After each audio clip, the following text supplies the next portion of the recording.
What are you doing? Oh, I bought a baby rubber tree.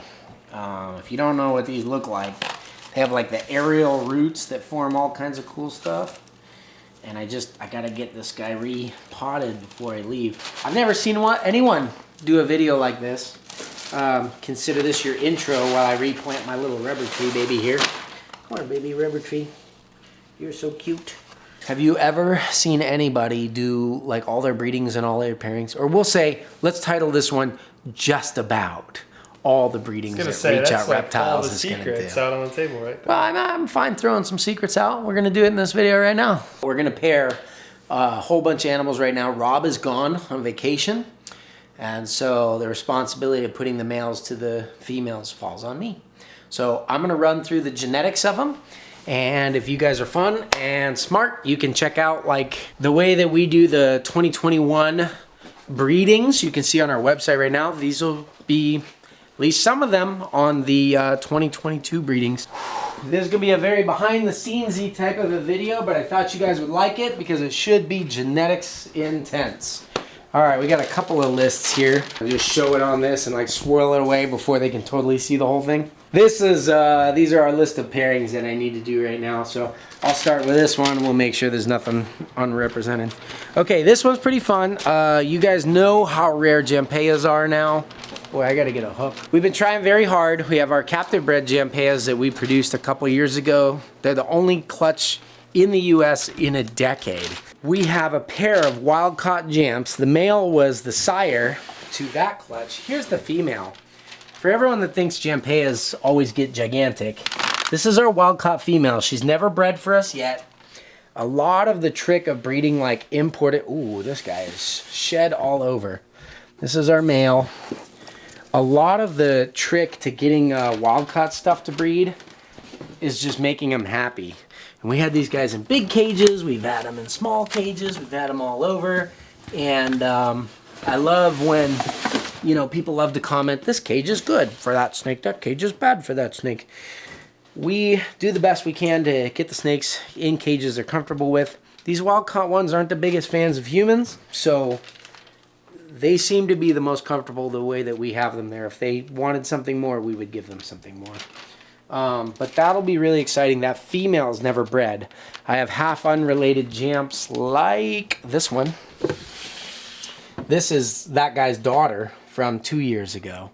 So really beautiful. I like also a lot of people are like, well, that doesn't look like a Jamp like I'm used to.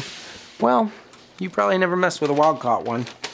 So let them grow up and do their thing. They're Jamps. We checked it out. We know it. And otherwise we wouldn't be messing with them. Okay, wild-caught Kalatoa. Here we go. We have some of our wild-caught stuff that are in giant tubs, or enclosures really. But some of them like this better. So here's our, it's gonna be our Reach Dreams male. He has been wanting to get with the female. See, he's got a little bit of a pushed face. That's another thing you'll hear commenters about, but that's actually kind of a good sign for me because he's been trying to get back to his little girly girl over here.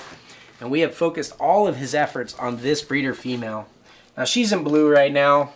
I'm still gonna go ahead and put him in there. Look at her, she looks loaded. See how she's thick all the way back here? Woohoo! She's a little pushy faced and stuff too. Like, I'm telling you guys, like, taking animals out of the wild and keeping them as pets is not an ideal thing. We do the best that we can to keep these animals happy, and I know everyone thinks like they want a monkey enclosure or something. Sometimes they just don't, you know, and this is the happiest they've been, the best that they've been. They're very difficult animals to work with, so you're much better off to get a captive bred baby and work your way up from there. So that's Reach Dreams male times female. That would be a nice brand new bloodline, which would be great. Okay, here we have our Partho Kalatoa F1 to our TK Kalatoa male. That male's right here. Little guy. Little guy. Hey, buddy. Come here. So this is a nice, very clean, selectively bred, captive bred, multi-generation Travis Kubis Kalatoa male. Just kind of coming into his own. And this girl loves to eat, so we're going to be careful. Oh, hi, baby. This is an F1. It's more like F.5. Kalatoa female. She needs a little water. I'll have to come back and give her some. She came in from a gravid female that parthoed out. Look at this ridiculous pattern and everything that she has. So she's such a unique looking animal that we have this nice, clean, selectively bred for tons of saddles male that we're gonna throw to her. That'll be cool. Ooh, this one's interesting. Okay, this is gonna be Gorgeous, my female Gorgeous. She's gonna go to my Reach Dreams male. Like her name's literally Gorgeous. Her name is Gorgeous. Yeah, not Reach Dreams male, I'm sorry, my White Diamond male. But she lives here, and the White Diamond male is pretty big and a little bit, he's kind of funny in his old age. He's a little violent. So this is actually line breeding. This is his daughter. I know everyone's gonna go, ew, but we have always focused on selectively outbreeding this bloodline, and we think there may be something else genetic going on here. So we have 2 of his daughters we're gonna run him to prove out a theory this year and try to find out a little bit more about what's going on genetically here, because there's something weird. I don't have a hook. I usually just grab kind of whatever's around. So this guy looks a little hungry. What's up, big guy? This is my old man. How you doing? I'm really glad I kept this male as just a 50% Super Dwarf snow male. He's a little obsolete in this day and age genetically, but he was always so beautiful and so nice. No eating. That I kept him forever because I was like, he's literally the nicest snow on the planet. How do you sell something like that, you know? So, so I kept him, and now it turns out he may have something new genetically to add to the equation. This guy's being a little snarky. He does not like me as a male. He views me as a rival male.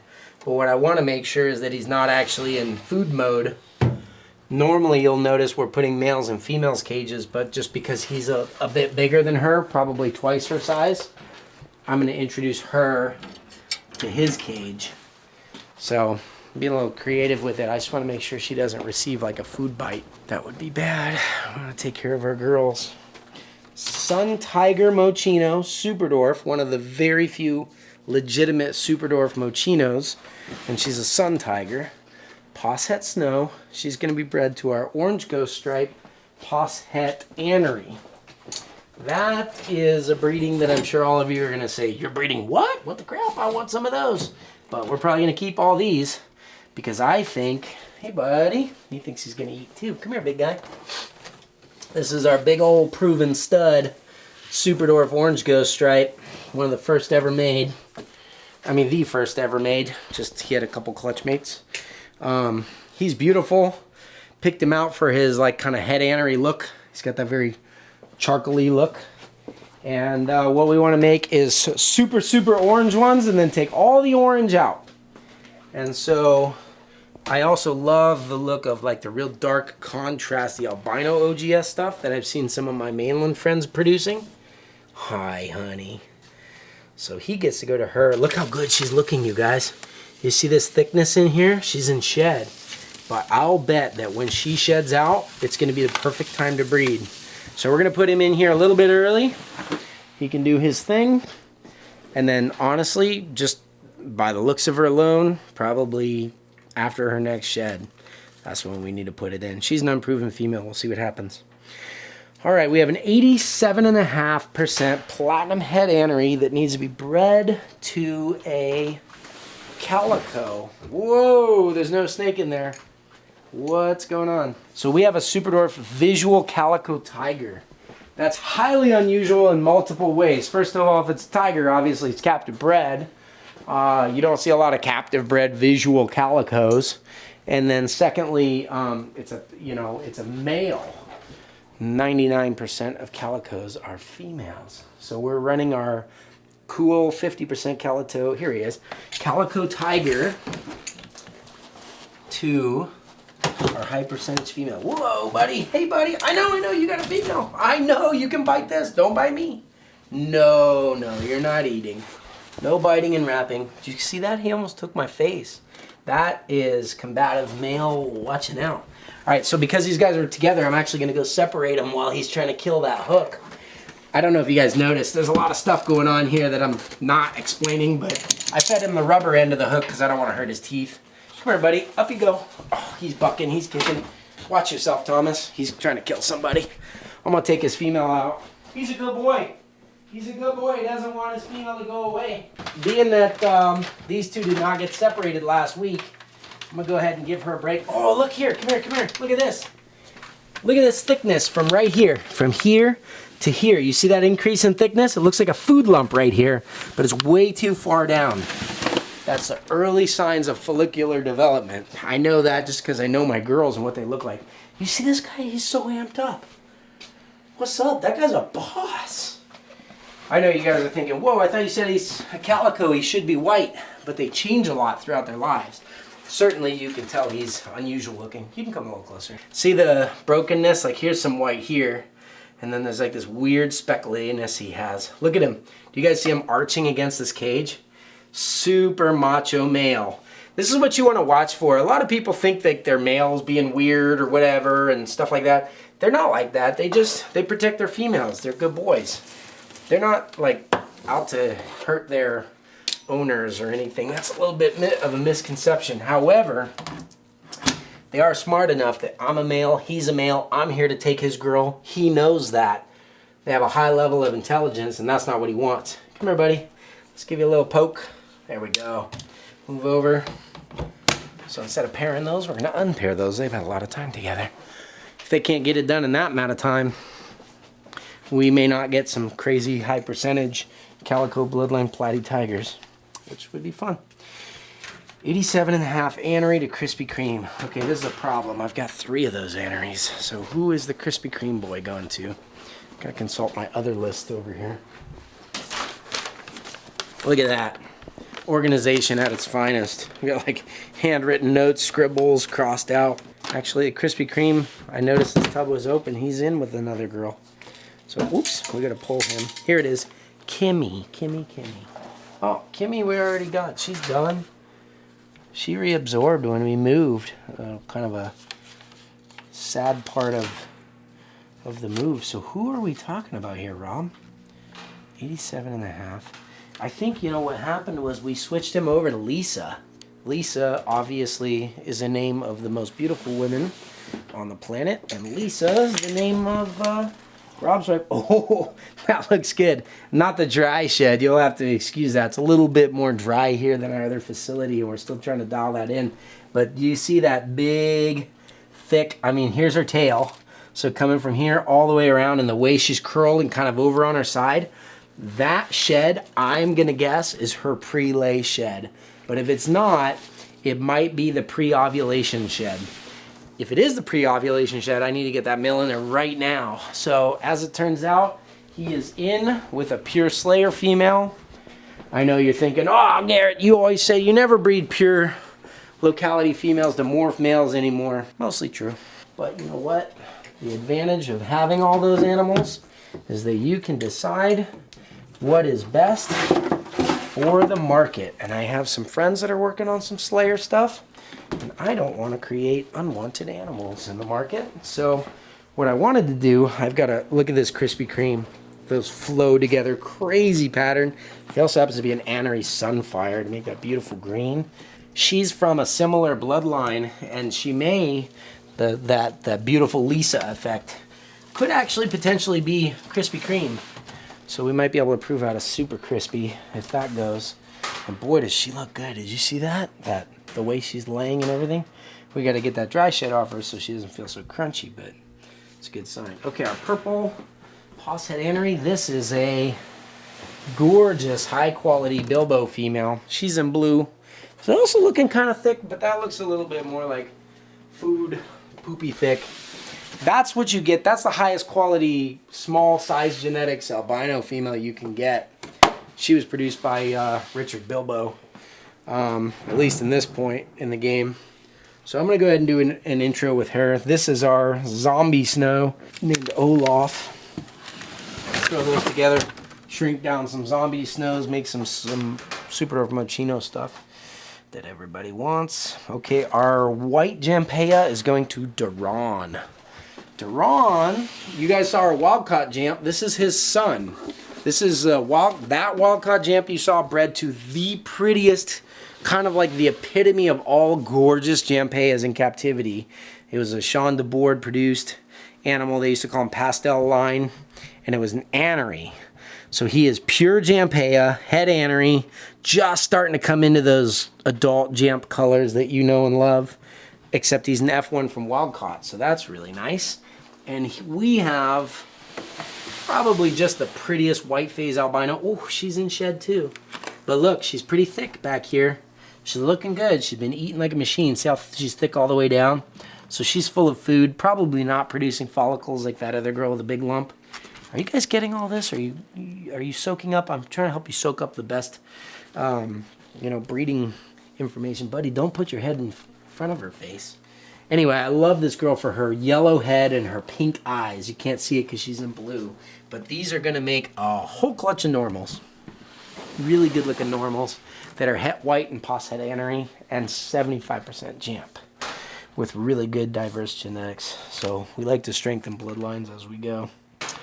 Madu Wild Caught Juniper. There she is. Hey, Juniper. Obviously a Wild Caught Madu female. There's only one thing to breed that to, which would be a Madu male, because the world does not have enough Madus. Hi, buddy. You staring straight up. You think you're going to eat? Well, you're not. Don't bite me either, okay? I'm trusting you. I'm handling you in an irresponsible fashion. But he is a really good male. Super good boy. You never want to fully trust an animal, you know, because they might think they're going to eat or whatever. This is a newer addition to the stable, if you will. A beautiful wild-caught Madu. They are so rare right now, but that open back pattern. Oh, look at him kind of arching. You see that? Come here, buddy. Oh, she's in there. You don't want to run. Look at him arching and rubbing everything. That is a stud.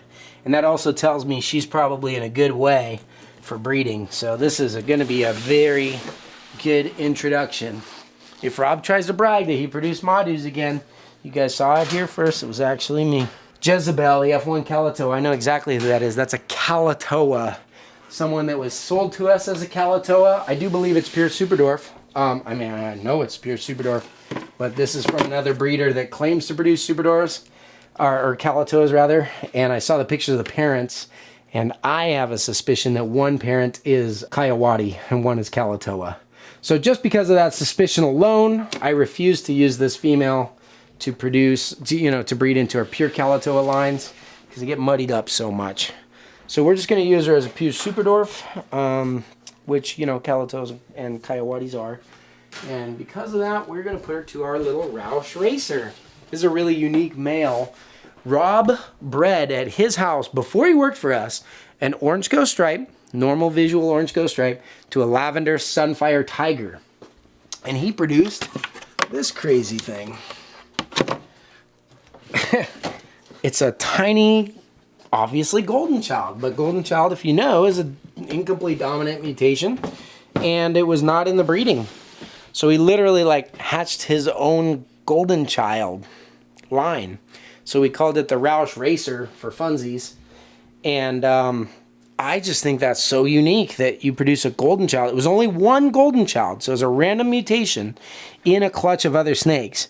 Had this been a random mutation that didn't already exist in captivity, it could potentially be like a $20,000 snake. But because it was just a weird anomaly, he sold it to me for, I think, $400. But it's 100% double het, orange ghost stripe, and albino. I already told you guys that was a breeding I wanted to do. So we're going to put that together and make a new bloodline of not only golden childs, aka Roush Racers, but they'll be double het OGS and albino. You following me, Thomas? I'm trying my best. You absorbing all this stuff? It's interesting. I'm having fun. There's going to be a quiz later. Oh, okay, sweet. Okay, I got a Tombolongan female. The only thing to breed to a Tombolongan female, being that she's a pure Tombolongan, is a Tombolongan male. So I've got, this guy is the previous owner used to call him Cray Cray. He's a holdback, captive bred F2 Tombolongan. We renamed him Shreddy Cougar on our Wednesday live feeds. Did you know that you could, all these names I'm talking about, they all came from these things. That's our 2018 Tombolongan. That's not who we want to breed him to. We want to breed him to the 2013. This is the last imported Pure Tom Belonging female. This girl was actually produced by Carsten Wollner, one of the people I respect most in this industry. He's in Germany. So that girl hatched in Germany. As far as I know, she's the last imported Tom Belonging in the United States. And so she's the original import. And we're gonna run our Tom Belonging male to her to try to get some pure Tombos, and that will be locality number 7 in just the last couple of years for us. Actually, we've done 9 localities, but that's dwarf and super dwarf locality number 7. Okay, and then we have our cow female going to our Anery Sunfire Phantom. Here we go. So, oh, somebody just shed. We had this boy out on our live stream. Do you remember, Thomas? On Wednesday. And he looked like poo. And I said, oh, he's all brown, he's in blue. And I didn't see it there, but the insecure part of me says, somebody commented, oh, I don't think that's an Anery. Anerys don't look good. But he was in blue, and now he looks very good. So again, that green color coming from the Anery Sunfire, but this one's a Phantom, so the blacks are not fully black. Phantom is almost like a Codom Hypo type of a gene. Obviously makes a blue eye, solid blue-eyed snake. And because he's Anery and we're putting him to cow, the Super Phantom is a blue-eyed snake. A cow is also a blue-eyed snake. Here's our little baby girl. Hi, little baby girl. You're not eating, though. No eating your male. I always want to tap them on the head. You can see I'm being lazy with the hook. I don't recommend you guys do this, but I just kind of grabbed her little hide spot she threw over here and pet her on the head to make sure she knows she's not eating. And then I'm going to sneak this guy in here. So he's a 75% super dwarf Anery Sunfire Phantom. She's a 25% super dwarf cow. So she has very good size genetics because her mom was a 50% super dwarf who came from a pure super dwarf, always bred to small males because some of that original cow stuff was fairly small-ish. But in order to keep it predictably small, we put it in the Kalatoa stuff. So that's going to make us some 50% super dwarf cows and super phantoms. They'll be het Anery. I want to turn a blue eye like this Anery, because Anerys have like white eyes. So what do you do when you combine white eye and blue eye? It's a lot of work, but I think it'll be worth it. Let me get a pen just because I remember this. I'm sure Rob remembers this, but when you're working together with other staff members, one thing I've learned is communication is key. So you guys know who our Motley Golden Child Platy Tiger is, right? Comment below. Do it quick, because it's Logo. He's out on breeding loan. He went somewhere else. So she is going to go to our Anery Madu. He's not a pure Madu, but he's 75% Madu, 25% Kalatoa. But the big deal is he's pure super dwarf, and he's a visual Anery. So he's going to our Anery Platinum Motley Posset Albino. I think he is in an upgraded enclosure. So here's an example. You probably saw bigger snakes in smaller cages because I told you it makes him happy. Here's a smaller snake in a bigger cage because it makes him happy. And do you know what we do here at the Reach Out Reptiles? We have our cages that we have, and we give the people what they want. This guy's a small snake, but he wants a big cage, so we give it to him. Hey, buddy. He's one of our sweetest animals, and I'll tell you what, breeding season, I've always described super dwarfs as a work hard, play hard kind of a snake. They're not like the, oh, he is arching up against me. Look at him. I know, buddy. Don't bite me, though, okay? We're going to give you a female right now. You can tell he's like amped up, and that's part of why we put him in a big cage. He's got a really puffy nose because he's probably been pushing really hard, and unfortunately, all we have to give him is an animal plastics cage. We don't have one of our, like, you know, new design cages that limits their ability to beat themselves up. Oh, this girl looks good. Look at her. Not only is she beautiful and sweet, but she is sitting in a way that makes me think she's loaded with eggs. So what could be better than that clean, bright, beautiful pattern than adding some Madu and making a full clutch of Anerys? This will also be his second clutch. His first clutch is incubating now, but we've been calling him the Anery all along because I'm 90% sure that he is. But before I ever sell any of his babies as head Anerys, I want to make sure. So we're doing that breeding to clean it up, add some super dwarf percentage and that good, like, kind of blue-gray Madu Anery super dwarf percentage. and also prove him out so that we can use him more intelligently in the future. You guys following this? How many minutes are we, Thomas? We're probably 26 minutes. 20. Oh my gosh, just cut the video right there. You guys don't get to know the rest of them. That's probably the most informationally dense, unedited video that we've ever made. So, but if you like informationally dense videos, besides watching that one, which was about half of our breedings that we're doing right now, you should also watch this video right here. This one has a lot of information too. I hope that you guys get involved too. I'd love to see you guys get involved in the industry and help grow it as well by jumping in, doing things the way that you know they need to be done, according to the people that went before you, kind of stand on their shoulders, if you will, and then bringing some new observation information of your own.